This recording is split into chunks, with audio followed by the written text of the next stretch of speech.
राम दरबार में हनुमान जी महाराज राम जी की सेवा में इतने तन्मय हो गए कि गुरु वशिष्ठ के आने का उनको ध्यान ही नहीं रहा। सबने उठकर उनका अभिवादन किया, पर हनुमान जी नहीं कर पाए। वशिष्ठ जी ने राम जी से कहा कि राम, गुरु का भरे दरबार में अभिवादन नहीं कर अपमान करने पर क्या सजा होनी चाहिए। राम जी ने कहा, गुरुवर आप ही बताएं। वशिष्ठ जी ने कहा, मृत्युदंड। राम जी ने कहा, स्वीकार है। तब राम जी ने कहा कि गुरुदेव आप बताएं कि यह अपराध किसने किया है। बता दूंगा, पर राम वो तुम्हारा इतना प्रिय है कि तुम अपने आप को सजा दे दोगे, पर उसको नहीं दे पाओगे। राम जी ने कहा, गुरुदेव राम के लिए सब समान है। मैंने सीता जैसी पत्नी का सहर्ष त्याग धर्म के लिए कर दिया, तो आप भी संशय क्यों कर रहे हैं। नहीं राम, मुझे तुम्हारे पर संशय नहीं है, पर मुझे दंड के परिपूर्ण होने पर संशय है। अतः यदि तुम यह विश्वास दिलाते हो कि तुम स्वयं उसे मृत्युदंड अपने अमोघ वाण से दोगे, तो ही मैं अपराधी का नाम और अपराध बताऊंगा। राम जी ने पुनः अपना संकल्प व्यक्त कर दिया। तब वशिष्ठ जी ने बताया कि यह अपराध हनुमान जी ने किया है। हनुमान जी ने स्वीकार कर लिया। तब दरबार में राम जी ने घोषणा की कि कल सायंकाल सरयू के तट पर हनुमान जी को मैं स्वयं अपने अमोघ वाण से मृत्युदंड दूंगा। हनुमान जी के घर आने पर उदासी की अवस्था में माता अंजनी ने देखा तो चकित रह गई कि मेरा लाल महावीर, अतुलित बल का स्वामी, ज्ञान का भंडार आज इस अवस्था में। माता ने बार बार पूछा, पर जब हनुमान जी चुप रहे तो माता ने अपने दूध का वास्ता देकर पूछा। तब हनुमान जी ने बताया, यह प्रकरण हुआ है अनजाने में। माता आप जानती हैं, हनुमान को संपूर्ण ब्रह्मांड में कोई नहीं मार सकता, पर भगवान राम के अमोघ बाण से कोई बच भी नहीं सकता। तब माता ने कहा, हनुमान, मैंने भगवान शंकर से राम मंत्र प्राप्त किया था और तुम्हें भी जन्म के साथ यही नाम घुट्टी में पिलाया, जिसके प्रताप से तुम्हें बचपन में ही सूर्य को फल समझकर मुख में ले लिया।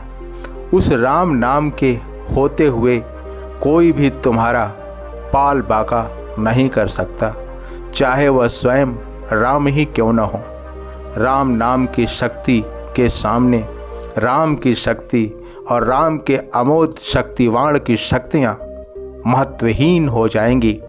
जाओ मेरे लाल, अभी से सरयू के तट पर जाकर राम नाम का उच्चारण करना आरंभ कर दो।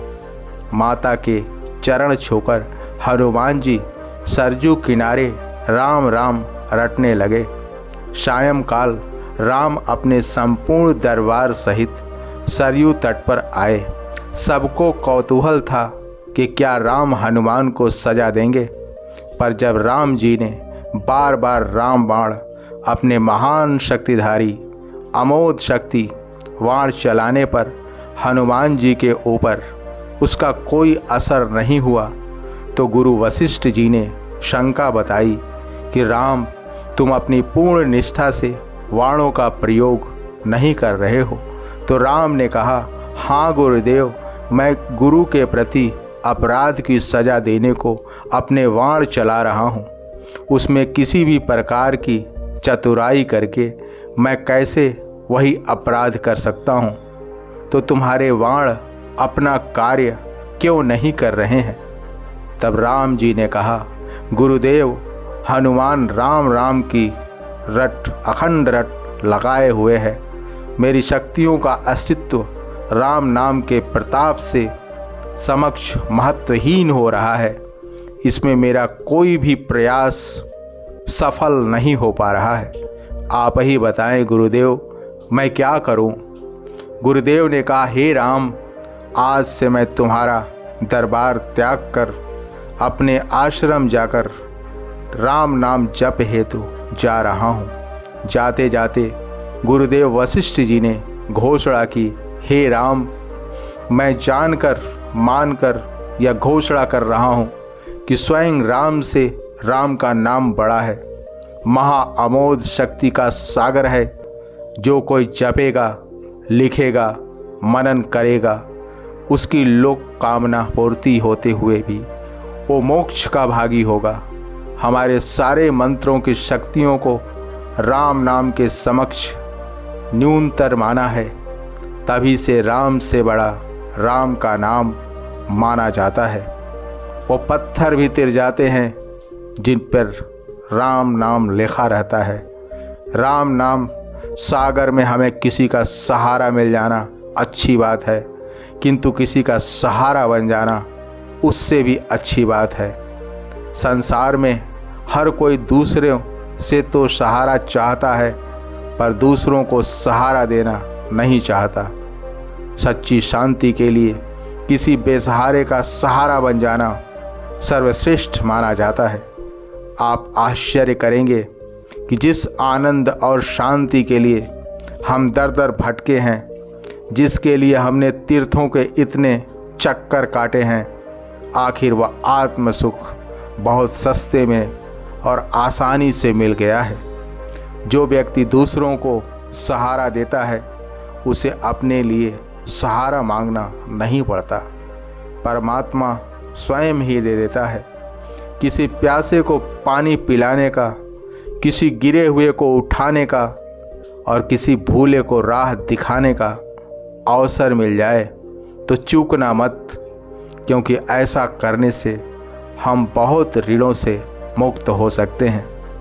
मित्रों, आपको तो इस रहस्य का पता चल ही गया होगा कि राम से बड़ा राम का नाम है, इसलिए उसको जपिए, उसका मनन कीजिए और आपकी भी सारी मनोकामना पूर्ण हो जाएगी और आपको मरने के बाद मोक्ष की प्राप्ति होगी।